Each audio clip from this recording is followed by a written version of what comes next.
Welcome to the NC Spin After Spin. Additional comments from our panelists just available on our website. I want to ask each of you, what do you wish you had said on last week's show, but you didn't? Chris Fitzsimon, I'll start with you. Well, we talked about the fact that the General Assembly's in town a lot. We talked about they're taking up judicial redistricting. I just think, and I've said this before in the last few weeks, that we have gotten into an absurd way of governing in North Carolina. You know, the Democrats and the media and the public, you know when they found out what was going to happen in this week's special session? When the special session began.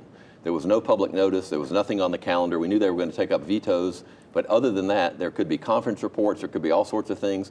This thing is tailor-made for people in the back rooms and lobbyists. We at NC Policy Watch actually got an email that Speaker Moore sent to just Republicans telling them some issues that were coming up. Now, they didn't stick to all those, and they came up with some different ones.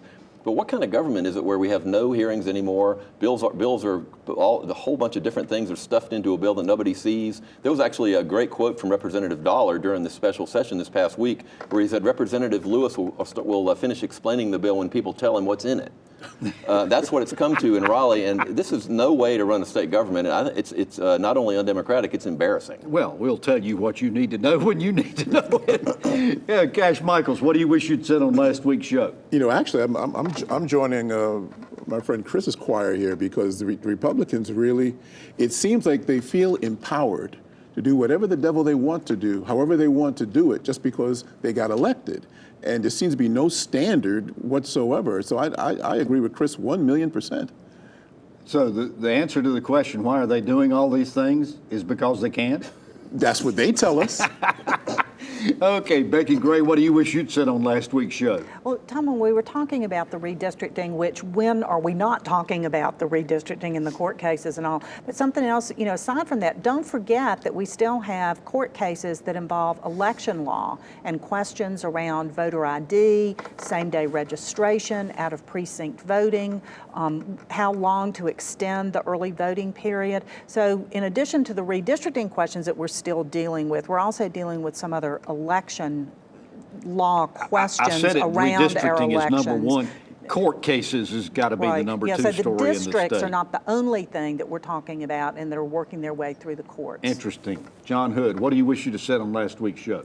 Well, I briefly mentioned that the median household income number for 2016 was very strong for North Carolina.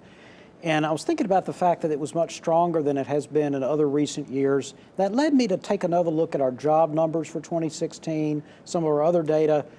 North Carolina, in most cases, performed relative to the rest of the nation, relative to the rest of the region, stronger in 2016 than in 2015. Now, remember in 2016, we had HB2, and I was no big fan of it. I'm glad that they did something about it. But there were a lot of overstated claims about how HB2 was destroying North Carolina's economy. But when HB2 was in place, North Carolina did comparatively better than in 2017 when HB2 was no longer in place. I was getting ready to say now, that. I'm not arguing HB2 was good for the economy, of course. I'm just saying we need to be very careful not to make overstated claims about how state policies affect these gigantic state economies like North Carolina. They're like very large ships, and they don't turn on a dime. Vis-a-vis 2016, the 2017 numbers look like they are softer. They're quite a bit, they're noticeably weaker in North Carolina. I don't think people ought to jump to any partisan conclusions about that because it's relatively early, but I did see an interesting study that suggested that when you elect a new governor that hasn't previously been a governor, there's a little bit of a hiccup a lot of times in state economies. It doesn't last very long, but it is there. Interesting. I hadn't thought of that.